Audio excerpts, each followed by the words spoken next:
দর্শক, আমরা দাঁড়িয়ে আছি চৌমুহনী টু লক্ষ্মীপুর মহাসড়কে। আপনারা জানেন যে এই সড়কটি ইতিমধ্যে ওয়ার্ক পারমিট অর্ডার হয়েছে, অর্থাৎ এই সড়কটির কাজ শুরু হবে।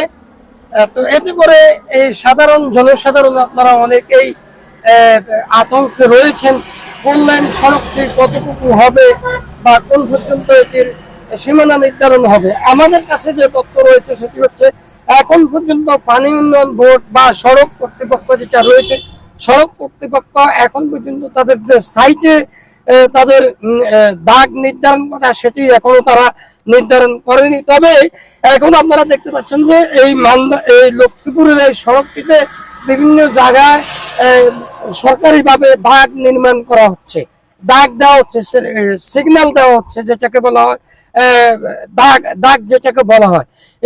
এই যে দাগ দেওয়া হচ্ছে, চিহ্ন দেওয়া হচ্ছে, এই চিহ্ন আমরা তাদের সাথে কথা বলেছি। এতে আতঙ্কিত হবার কিছু নেই। এটি হচ্ছে এটির পরিমাপের চিহ্ন, অর্থাৎ এই সড়কটি কতটুকু। হ্যাঁ, আমরা তাদের সাথে কথা বলেছি। বিভিন্ন দেয়ালে দাগ দিচ্ছে, সড়কের উপরে লিখে দাগ দিচ্ছে বা বিভিন্ন ফিলারে দাগ দিচ্ছে, যেটা আমরা স্ক্রিনে আপনাদেরকে দেখাবো। এই দাগগুলো নিয়ে আতঙ্কিত হবার কিছু নেই। আমরা তাদের সাথে কথা বলেছি, তারা আমাদেরকে জানিয়েছেন যে এটি হচ্ছে সড়কের পরিমাপ, অর্থাৎ এই সড়কটি লম্বায় কতটুকু সেই দাগটি দেওয়া হচ্ছে। যেমন এটি চাঁদপুর থেকে শুরু হয়ে এটি চৌমুহনী পর্যন্ত এসেছে। এখানে যদি 500 কিলোমিটার সড়ক থাকে বা 100 কিলোমিটার সড়ক থাকে, এটির পরিমাপ করা হচ্ছে। কিন্তু সাইডে কতটুকু রাস্তাটি বৃদ্ধি পাবে এটি এখন করা হচ্ছে না।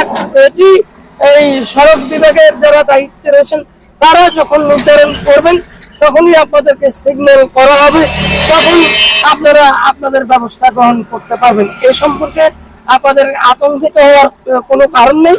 আমরা কথা বলেছি, তারা আমাদেরকে জানিয়েছেন যে এটি শুধুমাত্র রাস্তার যে লম্বা দাগ রয়েছে, পরিমাপ রয়েছে, সেটিকে নির্ধারণ করা হচ্ছে।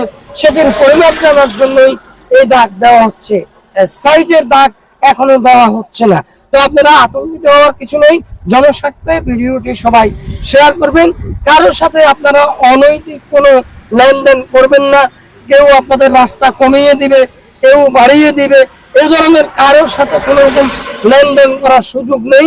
আমরা এই যে জেলা এক্সচেঞ্জ যিনি রয়েছে রোড সেক্টর সাথে আমরা কথা বলেছি, তিনি আমাদেরকে জানিয়েছেন এই ধরনের কোনো কিছুই এখানে গ্রহণযোগ্য হবে না। সরকারি সিদ্ধান্ত মোতাবেক রাস্তা যেখান পর্যন্ত পরিমাপ নির্ধারিত হবে সেখান পর্যন্ত এই সড়কের কাজ সম্পূর্ণ করা হবে। ধন্যবাদ সবাইকে।